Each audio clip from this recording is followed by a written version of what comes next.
प्यारे बच्चों, आज हम लोग पढ़ेंगे जो डीएनए का जो मूल सिद्धांत है, सेंट्रल डोग्मा। उस सेंट्रल डोग्मा का जो गुण होता है, उसका जो करैक्टर होता है कि आनुवंशिक सूचनाएं डीएनए से डीएनए में जाती है।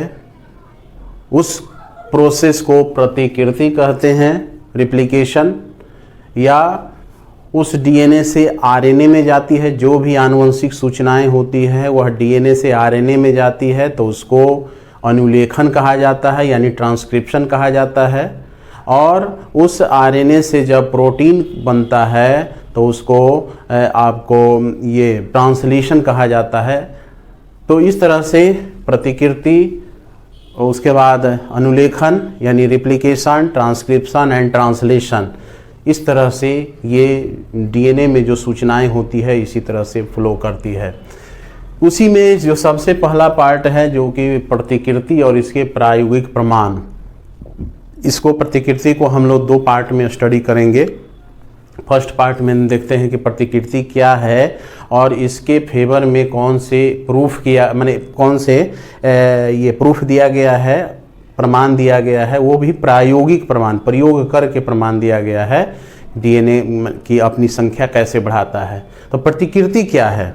तो प्रतिकृति है कि डीएनए से, यानी जो एक डीएनए है जिसको जनक डीएनए कहते हैं। अब जैसे मान लीजिए कि वो डीएनए है और वही डीएनए क्या कहता है, अपना कॉपी बनाता है, तो दो डीएनए बनेगा। तो वही कहता है कि जनक डीएनए से दो समान पुत्री डीएनए बनने की क्रिया, एक डीएनए से दो डीएनए जब बन जाएगा तो उसी को बनने की क्रिया प्रतिकृति कहलाती है, रिप्लिकेशन कहलाती है। अब यह जो रिप्लिकेशन प्रोसेस है उसमें क्या हो गया कि आपको, जैसे कि ये डीएनए है और ये डीएनए में आपको क्या करेंगे कि जब डॉटर डीएनए यानी पुत्री डीएनए बना लेंगे तो इसी को हम लोग क्या कहते हैं, दो हो गया एक डीएनए, यानी ये जनक डीएनए हो गया और ये दोनों इसका हो गया क्या, पुत्री डीएनए हो गया, जो इसी के समान होगा। इसी प्रोसेस को प्रतिकृति या रिप्लिकेशन कहा जाता है। अब कहता है कि इसमें इसका खोज किसने किया प्रतिकृति के बारे में? तो वाटसन और क्रिक ने जो डीएनए का स्ट्रक्चर दिया था, जो डीएनए का मॉडल दिया था, उस मॉडल के खोज के बाद अब ये खोज होने लगा कि वह जो डीएनए का जो डबल हेलिक्स मॉडल है, द्विकुंडलित संरचना है, वह किस तरह से अपनी संख्या को बढ़ाते हैं। तो उसके लिए उन्होंने एक प्रतिकृति करने के बारे में बताया कि वह अर्ध संरक्षी होता है। अर्ध संरक्षी का मतलब हो गया कि जैसे देख रहे हैं पुराना जो ओल्ड स्ट्रैंड है एक डीएनए और वो डिवाइड हो रहा है, तो जो नया डीएनए बन रहा है उस नए में जो दोनों नया है उसमें एक एक स्ट्रैंड जो है वो पेरेंट वाला है, पुराना वाला ही है, और दूसरा जो है उसमें नया बन रहा है, दोनों में नया बन रहा है। एक एक पुराना वाला ही है और दूसरा जो स्ट्रैंड है, चूंकि ये तो दो स्ट्रैंडेड होते हैं, डबल स्ट्रैंडेड होते हैं, तो इसी को क्या दिया है, अर्ध संरक्षी। अर्ध माने आधा और संरक्षी यानी संरक्षण किया हुआ। अब जैसे फॉर एग्जांपल ये जो डीएनए देख रहे हैं, ये डीएनए इस तरह से, ये आपको पुराना डीएनए है और जो नया डीएनए बनेगा उसमें से एक जो रज्जुक है, स्ट्रैंड है, वो इसमें चला आएगा और एक जो है वह दूसरे में चला जाएगा। इसी तरह से अब जो इसमें नया बनेगा उसमें ये एक नया बन गया, इसमें भी एक क्या हो गया, नया बन गया। तो यही विधि कहलाती है अर्ध संरक्षी विधि कहलाती है। आधा जो है ये जनक हो गया और ये पुत्री केंद्रक हो गया, सॉरी पितृ डीएनए हो गया। तो इसी को अर्ध संरक्षी विधि कहलाता है, जो कि दिया गया है किसके द्वारा, वाटसन और क्रिक के द्वारा। यह जो प्रक्रिया होती है ये तो देखिए ले कि किस विधि से होता है, तो इसको हम लोग क्या कहते हैं, अर्ध संरक्षी विधि कहते हैं। सेमी कंजर्वेटिव अर्ध संरक्षी विधि इसको कहा जाता है, सेमी कंजर्वेटिव प्रोसेस मेथड कहा जाता है। तो यहाँ देख रहे हैं कि प्रतिकृति के बाद यहाँ से ये इसका प्रतिकृति हो रहा है, इसी का डुप्लीकेट बन गया, कॉपी तैयार हो गया। अब जो ये एक डीएनए से जो 2 डीएनए बना है उसमें जो नया बना है उसमें एक पैतृक, ये जो देख रहे हैं वह उजले रंग से जो यहाँ बना हुआ है ये कौन सा हो गया, ये पैतृक हो गया स्ट्रैंड। और जो इसमें देख रहे हैं ये बैगनी कलर का वो क्या है, नया। तो एक इसमें पैतृक रहता है और एक इसमें नया स्ट्रैंड रहता है। उसी तरह से इसमें भी एक पैतृक है और एक नया है। इसी विधि को अर्धसंरक्षी विधि कहा जाता है। यह कब होता है, प्रतिकृति का समय एवं स्थान। तो कोशिका चक्र में आप पढ़े हैं सेल साइकिल होता है कोशिका चक्र। तो कोशिका चक्र में आप पढ़े हैं कि इसमें क्या होते हैं कि ये हो गया एम फेज होता है, एम फेज हो गया, और इसमें इधर हो गया आई फेज हो गया, आई फेज अवस्था, ये सेल साइकिल का हो गया। अब इसी में 3 पार्ट हो गया, ये G1 है, ये S है और ये G2 है। ये सेल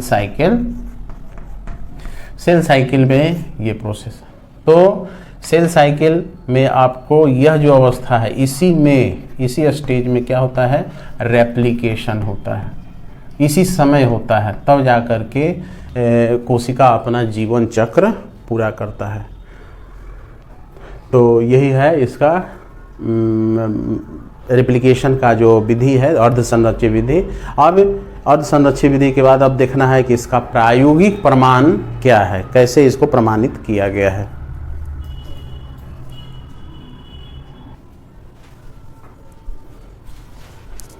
अब इसके प्रायोगिक प्रमाण के बारे में हम लोग देखते हैं कि Matthew Meselson and Franklin stall, ये दोनों साइंटिस्ट ने मिल करके 1958 में एक प्रयोग किया और प्रयोग करके ये साबित किया कि जो डीएनए, नए डीएनए जो बनते हैं वह अर्धसंरक्षी विधि के द्वारा ही बनता है। तो अर्धसंरक्षी अभी समझ गए हैं कि अर्धसंरक्षी विधि क्या है, सेमी कंजर्वेटिव मेथड, कि जो नया डीएनए बनता है उसमें एक जो उसका स्ट्रैंड रहता है वो ओल्ड वाला ही रहता है, यानी पेरेंट वाला ही रहता है, और जो दूसरा रहता है वो नया बनता है। तो इस प्रयोग में उनका जो सामग्री था वह क्या था, तो पहला सामग्री था उन्होंने इकोलाई नामक एक जीवाणु लिया। ये एक जीवाणु का नाम है, इसी पर प्रयोग किया। तो एक 2 तरह का इसका कॉलोनी लिया बैक्टीरिया का, और इसमें 2 केमिकल लिए। एक केमिकल को कहा गया भी है NH4Cl, 15NH4Cl, 15NH4Cl, यानी ये हैवी आइसोटॉप है, ये हैवी आइसोटॉप है नाइट्रोजन का, ये हैवी आइसोटॉप है नाइट्रोजन का। उसके बाद तीसरा केमिकल लिया गया 14NH4Cl, 14NH4Cl लिया गया। ये लाइट आइसोटॉप है, ये हल्का आइसोटॉप है, किसका, नाइट्रोजन का आइसोटॉप है। तो नाइट्रोजन यानी इसके जो क्षार होते हैं उसको रंग करके देखा गया, जो बेस होते हैं उसको। तो इकोलाई है। और इसके बाद इसमें एक ले लिया गया सीजियम क्लोराइड,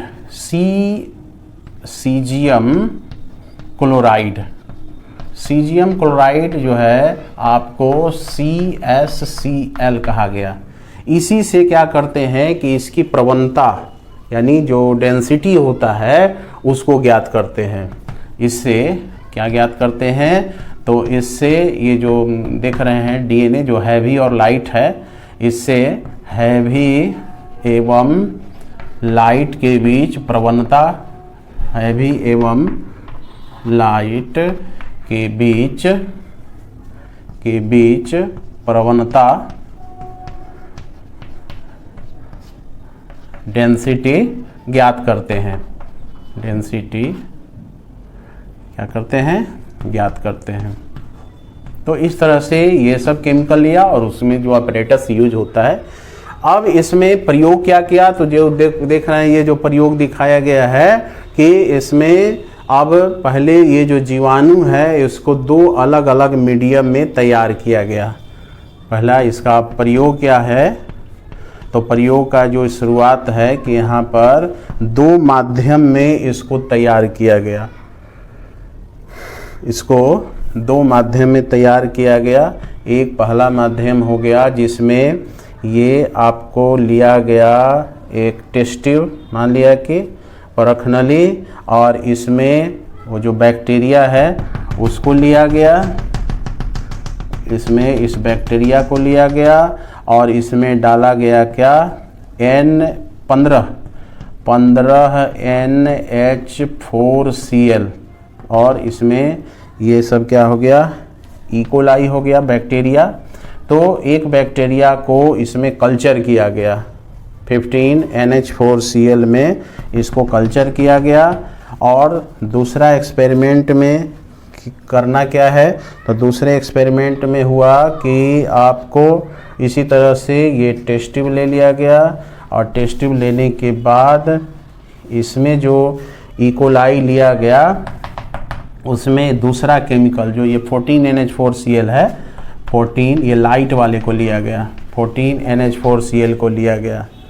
तो इस तरह से ये आपको तैयार हुआ, और इसका जो डेंसिटी ज्ञात हुआ, इसका जो सीजियम क्लोराइड में जो डेंसिटी ज्ञात हुआ वह आपको इस तरह से मिला।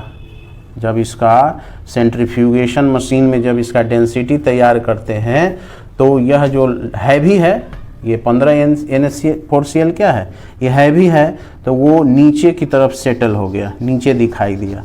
हैवी के कारण ये 15 NH4Cl का जो DNA है ये आपको नीचे हुआ, दिखाई दिया। और इसमें क्या हुआ कि जब इसका डेंसिटी निकाला गया, जब इसका डेंसिटी निकाला गया तो यह जो है लाइट होने के कारण, सीजियम क्लोराइड में जब इसका डेंसिटी निकाला गया तो ये लाइट होने के कारण ये ऊपर मिला NH4Cl, ये तो वो डेंसिटी निकाला गया है इसका। अब क्या है कि अब इसको इसमें डाल दिया जाएगा, आगे नेक्स्ट स्टेप में देखेंगे। और कि ये जो देख रहे हैं कि15 NH4 वाले इकोलाई बैक्टीरिया को, इसमें भी क्या है, बैक्टीरिया है इकोलाई।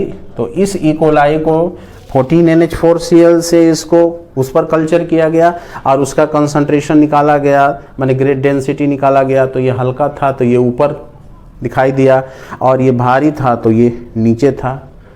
सीजियम क्लोराइड में इसका डेंसिटी अलग अलग कर दिया गया। अब दोनों को मिक्स कर दिया जाएगा, इसको इसमें डाल दिया जाएगा, और डालने के 20 मिनट के बाद, डालने के 20 मिनट के बाद फिर इसका डेंसिटी ज्ञात किया जाएगा, और तब देखा जाएगा कि कैसा इसका डेंसिटी मिलता है ना। उसी से ये सिद्ध हो जाएगा कि जो नए DNA होते हैं उसमें एक स्ट्रैंड पुराना वाला होता है और दूसरा नया होता है।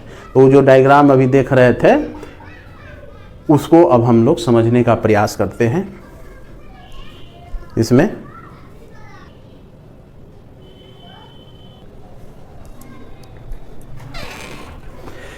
अब इसमें देखते हैं कि ये जो प्रयोग किए हैं और उनका क्या निरीक्षण हुआ है, इस पर यहाँ देखते हैं। तो ये प्रवणता माने कि ये निरीक्षण कहलाएगा। यहाँ जो लिखा हुआ है इसमें ये इसका निरीक्षण देखा जाएगा। अब प्रयोग क्या किया यहाँ पर कि जैसे वो जो अभी बताए हैं कि दो बैक्टीरिया जो था, दो तरह का उसमें कल्चर किया गया। एक में इकोलाई बैक्टीरिया का जो DNA था उसको NH4Cl में तैयार किया गया, और दूसरा जो तरह का बैक्टीरिया का कॉलोनी था उसको 15 NH4 DNA में तैयार किया गया। दोनों को तैयार करने के बाद अब इसको मिक्स कर दिया गया। इस 15 वाले को डाल दिया गया किस में, ये इसमें जो कल्चर हो रहा था ना, यहाँ पर इसको डाल दिया गया, इसके टेस्ट ट्यूब में डाल दिया गया। 15 वाले में नहीं डाला गया, इसमें ट्रांसफ़र कर दिया गया। ट्रांसफ़र करने के बाद क्या हुआ कि इसका और इसका दोनों का DNA मिक्स कर गया। कैसे, तो ये यहाँ से ये खुल गया और ये भी खुल गया, और प्रथम पीढ़ी के बाद यानी 20 मिनट के बाद जब इसकी प्रवणता चेक किया गया तो इस तरह से ये 15 और 14 जो NH4Cl है दोनों आपस में मिक्स कर गया। तो मिक्स करने के कारण जब इसका रिजल्ट यहाँ देखा गया लेकिन उसके पहले जो यहाँ प्रवणता ज्ञात किया गया था, जैसे कि 15NH4Cl है, तो इसका डेंसिटी नीचे की तरफ दिखाई दिया था ये टेस्ट ट्यूब में, इसका सेंट्रीफ्यूगेशन फोर्स के द्वारा ये, तो ये हैवी वाला देख रहे हैं कि ये हैवी वाला है, और लाइट वाला यानी ये 14 वाला जो देख रहे हैं वो किधर है, ऊपर की तरफ है, तो ये ऊपर की तरफ DNA मिला है। अब इसी दोनों को मिक्स कर दिया गया। मिक्स करने के बाद 20 मिनट के बाद देखा गया, क्योंकि 20 मिनट में क्या होता है, DNA अपनी संख्या को दुगना कर लेता है। 20 मिनट में जो इकोलाई है अपनी संख्या को दुगना कर देता है। फिर 40 मिनट के बाद, यानी हर 20-20 मिनट के अंतराल पर इसको बढ़ाया गया, देखा गया, चेक किया गया। तो यहाँ पर प्रथम पीढ़ी में जो ये चेक किया गया, तो प्रथम पीढ़ी में इनको मिला क्या कि हाइब्रिड मिला, यानी इधर से भी ऊपर आ गया, इधर से नीचे, और इसमें ये हाइब्रिड मिला, यानी 100%, यानी उसमें 15N और 14N दोनों मिला इनको। ये तो हाइब्रिड के लिए हम लोग इधर कर देते हैं, ये क्या है 15N है, और इसमें आप दिख रहे हैं ये 14N है। इसी तरह से इसमें भी 14N है ये NH4Cl, और ये कैसा है 15N है। तो 14N और 15N ये हो गया। तो यहाँ पर इसका रिजल्ट कैसा आया, 100% यहाँ पर हाइब्रिड आया। हाइब्रिड का मतलब हो गया कि इसमें दोनों है, 15N भी है और 14N भी है, दोनों का मिक्सचर मिला। फिर 40 मिनट के बाद क्या हुआ कि 40 मिनट के बाद अब ये जो दोनों स्ट्रैंड है फिर ये अलग हो गए दोनों, अब 2 से 4 बनेगा। ये वाला भी जो देख रहे हैं 14N, ये भी अपना अलग हो गया, ये भी अलग हो गया। तो देख रहे हैं चारों अलग अलग हो गया। अब 2 से 4 DNA बनेगा। अब इसमें क्या हो जाएगा कि सब के साथ 14N ही जुटेगा, क्योंकि 14N वाले मीडियम में ही इसको तैयार किया जा रहा है। तो देखिए यहाँ पर ये नया बन गया, जिसमें से एक पुराना वाला है और एक नया है। उसी तरह से ये है, इसके साथ भी 14N वाला एक आ गया, इसके साथ भी ये देखिए 14N वाला आ गया, और इसके साथ तो ही है। तो यहाँ पर 4 में से 2 कैसा हो गया, 2 हो गया 14N वाले 2 हो गया, और 2 कैसा है, ये हाइब्रिड ही है, उसी के जैसा है हाइब्रिड। तो इनका रिजल्ट क्या आया कि 50-50 अब हो गया। यहाँ पर अब इसका डेंसिटी बदल गया, 50-50 हो गया। क्या 50-50 हो गया, तो यहाँ पर इसमें जो है आपको ये हो गया 50% 14N वाला हो गया, यानी 4 में 2 हो गया तो 50% हो गया, और 4 में 2 ये हाइब्रिड है ही, तो ये 50% ये हो गया, 50% ये हाइब्रिड है, और हाइब्रिड का मतलब हो गया ये। तो 40 मिनट के बाद ये रिजल्ट आया। फिर 60 मिनट के बाद क्या रिजल्ट आया ये देख लेते हैं। अब देखिएगा 4 से 8 बनेगा, तो 8 स्ट्रैंड, जैसे 2 2 4 2 6 2 8, 8 स्ट्रैंड अलग अलग हो जाएगा। यहाँ पर देखिए ये अलग हो गया, 2 3 अलग हो गया, ये 2 अलग हो गया, एक ये अलग हो गया। अब इसका जो 15N वाला है वो भी अलग हो गया यहाँ पर। फिर इसका जो देख रहे हैं ये भी अलग हो गया। तो बाकी ये स्ट्रैंड जो है अलग अलग हो गए। तो यहाँ से 4 से 8 बनेगा। अब ये चूँकि 14N वाले मीडियम में ही कल्चर हो रहा है, बढ़ रहा है, संख्या बढ़ रहा है, तो इसमें नया जो स्ट्रैंड बनेगा वो 14N वाला ही बनेगा। इसके साथ पेयर हो गया, इसके साथ हो गया, इसके साथ हो गया, इसके साथ हो गया, ये हो गया, ये हो गया। तो देख रहे हैं 4 से 8 बना। यहाँ पर जो देख रहे हैं 2 है, 2 से 4 बना, 4 से 8 बना। तो 60 मिनट के बाद जब संख्या डबल हो गई, अब 8 में से 6, 3 इधर 3 इधर, आपको कौन सा है 14N वाला है ये, तो कितना परसेंटेज हो जाएगा यहाँ पर, इसकी संख्या, इसका जो प्रतिशत है वो 75% हो जाएगा। 8 में 6 75% हो जाएगा, 14N हो जाएगा। और यहाँ 2 का ये 2 ही रह गया, समझिए कि तो 2 जो हो गया यहाँ पर हाइब्रिड रह गया, 2 यहाँ पर हाइब्रिड, 2 का मतलब 25% हाइब्रिड रह गया। इसी तरह से 80 मिनट के बाद, फिर 20 मिनट के बाद, तो 20 मिनट के बाद फिर ये 8 से 16 बनेगा, है ना, इसको बना करके देख लीजिए। और 16 में जब देखिएगा तो यहाँ पर इसका जो रिजल्ट आएगा वह आपको 12.5% हाइब्रिड हो जाएगा, और 12.5% हाइब्रिड हो जाएगा, और 87.5% आपको 14N वाला हो जाएगा।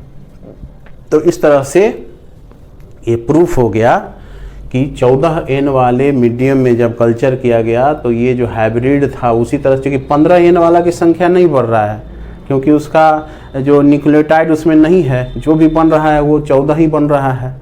तो इसीलिए ये प्रूफ किया जा रहा है कि आखिर नया स्ट्रैंड कहाँ से आ जा रहा है, कहाँ से आ रहा है। तो ही 14 वाला भी पुराना स्ट्रैंड है और वो नया स्ट्रैंड 14 वाला, दोनों मिल करके इस तरह से ये इसका रेशियो प्राप्त होता है। तो ये हो गया इसका प्रायोगिक प्रमाण। अंत में इसका हम लोग कंक्लूजन देख लेते हैं। ये निरीक्षण हो गया इसका, डेंसिटी जो तैयार किया गया।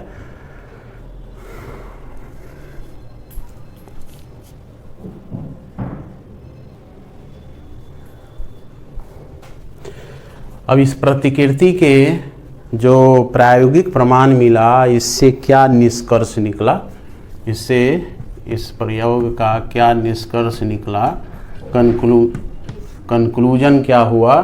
तो इन्होंने देखा कि जो हर जनरेशन में प्रथम पीढ़ी, दूसरी पीढ़ी, तीसरी पीढ़ी जो 20-20 मिनट के अंतराल पर बढ़ रहा है, तो प्रथम माने ईच जनरेशन में जो नया डीएनए स्ट्रैंड बन रहा है वह अपने पुराने वाले स्ट्रैंड से ही बन रहा है, यानी उसमें एक स्ट्रैंड पुराना वाला है और दूसरा स्ट्रैंड क्या है, फ्रेश न्यूक्लियोटाइड से बन रहा है, वो भी 14 NH4Cl मीडियम में बन रहा है।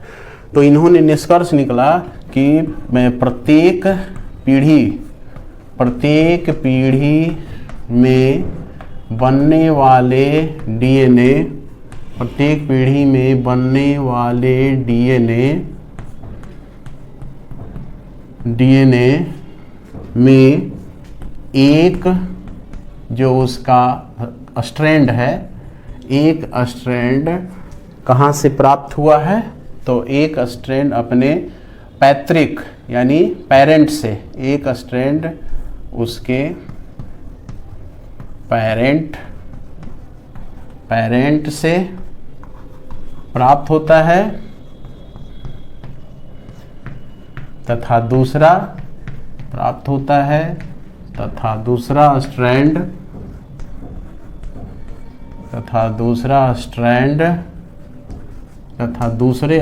का निर्माण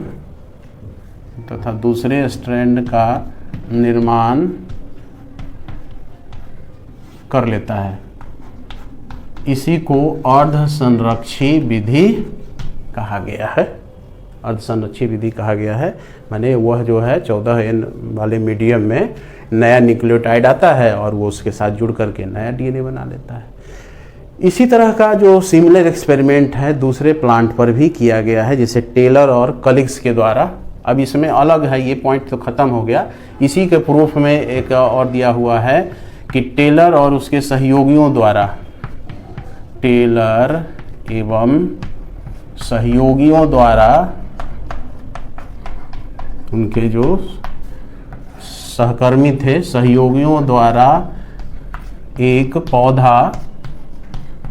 पौधा पर फावाबिन यानी विसिका फावा, एक प्लांट का नाम है, विसिका फावा ये पौधे का नाम है, यानी इसको फावा बीन कहते हैं, बीन्स है ये।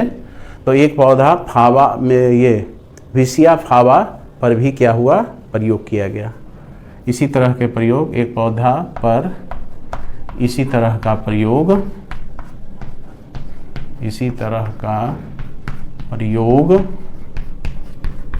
कर सिद्ध किया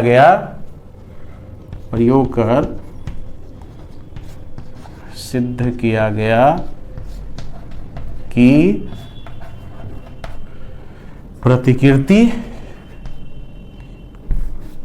प्रतिकृति यानी रिप्लिकेशन जो होता है, प्रतिकृति किस विधि के द्वारा होता है? अर्ध संरक्षी विधि, अर्ध संरक्षी विधि द्वारा होता है।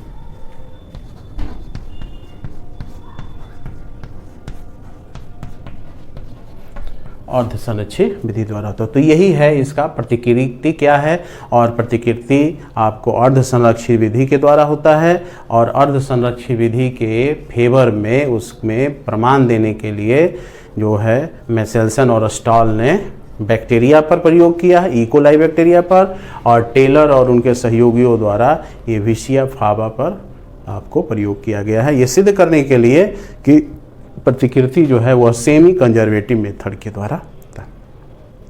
नेक्स्ट वीडियो में हम लोग देखेंगे कि प्रतिकृति जो है अब किस तरह से होता है, प्रोसेस क्या है, उसमें कार्य प्रणाली क्या है, कौन से एंजाइम उसमें भाग लेते हैं।